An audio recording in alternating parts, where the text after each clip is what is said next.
This is the daily energy reading. Our first card today is from the Major Arcana, the Wheel, 10. 10, of course, is again that code, the code within nature. And in this deck, we see the wheel portrayed as a very simple, beautiful representation of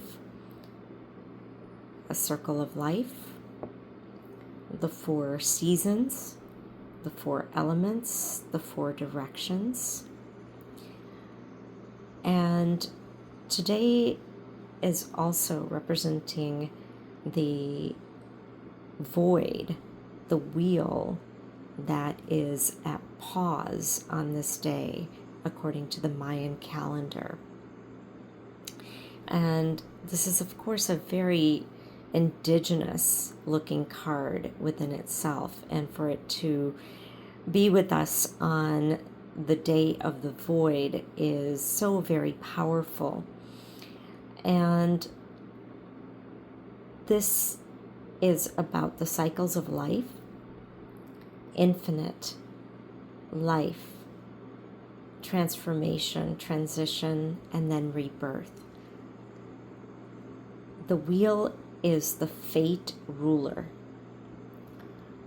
You know, I talk a lot, or at least a good amount of time, about how good and bad and right and wrong are human labels. And that's exactly what the wheel wants us to see. It shows us that, you know, an event could happen and it could seem like it's quote unquote bad or wrong. But in the long game, we don't know. We just don't know. You know, there's an old Chinese proverb, which I'll summarize here, that the farmer broke his leg and, you know, he couldn't do his chores, and all the neighbors came by and everybody said, "Oh, this is so bad, how awful." And they went on, and he just remained quiet. And all along, the farmer had been really missing his son.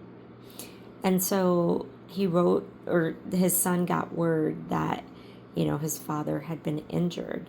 And the son came home. And their crops grew even bigger because now the farmer had the help. The cows were better fed, so they produced more milk. The chickens were, you know, better taken care of. They had better ground to feed on, so they produced more eggs. And so the prosperity became that much more because the farmer didn't settle into, oh, this is horrible and awful and all the things. He just observed, like, I don't know if this is good or bad or right or wrong. It just is. And so the wheel is about fated events, and it's important not to be in that place of judgment and just allow things to unfold, to let them come into fruition as they should, or as they are meant to. And so this day is very much about fated events, the code of life, masculine and feminine represented in the 10, the wheel representing the cycles of life, the cycles or the 4 directions. This is about harmony of the cycles of life. All right. Our next card is the Ace of Swords. And of course, here we have the sword piercing through the clouds. Aces are raw potential energy. Swords are the suit of air, mental energy, our mental processes. So, of course, it's also is about the Mercury direct energy at this time as it's in its settle phase from its retrograde. And so this is about rising above the illusions. This is about gaining clarity from what we have just let come through, what we've reviewed during the Mercury retrograde. And this could also be that there is a new ritual path that begins. And this is definitely out of the old stories that we've been telling ourselves, right? The mental game, the illusions that we have created individually or collectively that we hold as quote unquote laws. And so coming out of that into a higher place and into clarity. And then our third card today is the Seven of Pentacles. And again, sevens are that energy of things happening behind the scenes, what is within the subconscious. And Pentacles are about the tangible things. They're about earth things, finances, all the things that we talk about every time we come through a Pentacles card. And so this Seven of Pentacles is about tangible choices, opportunities, and options. And it's everything that we've put out there that we have, made network connections. We've interneted connections. If you do 5D work, if you want to know more about 5D work, reach out. And so this is, if you look at this figure, they are in action. They're checking on all the different opportunities, but they are being very honoring to the process. They're patient. He's not like trying to reach out and grab any of the pentacles, but rather let the pentacles come to him, right? It's all about attracting and not about grabbing or trying to make it happen. And so this is some sort of payout that is about to happen, that will come through because we've been doing the work. And doing the work by not rushing the process. Nothing has been rushed, and the process has been honored. And that's the reward that comes through. This is a very Saturnian card, because Saturn is all about big rewards as long as we honor the process and we do the work. And some of the hardest work is honoring the process. Let's put it together.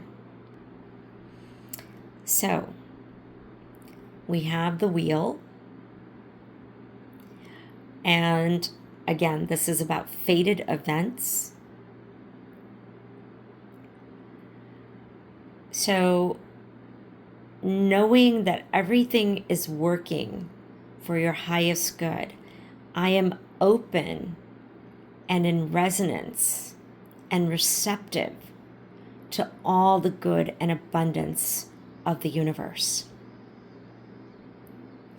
I am open in resonance and receptive to all the good and abundance of the universe.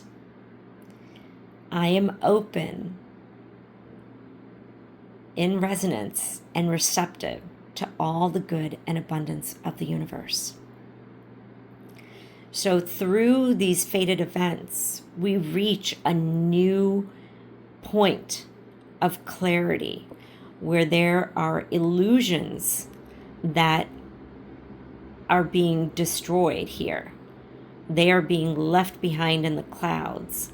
And through that clarity, we come into this place of knowing that the fruit is almost ripe,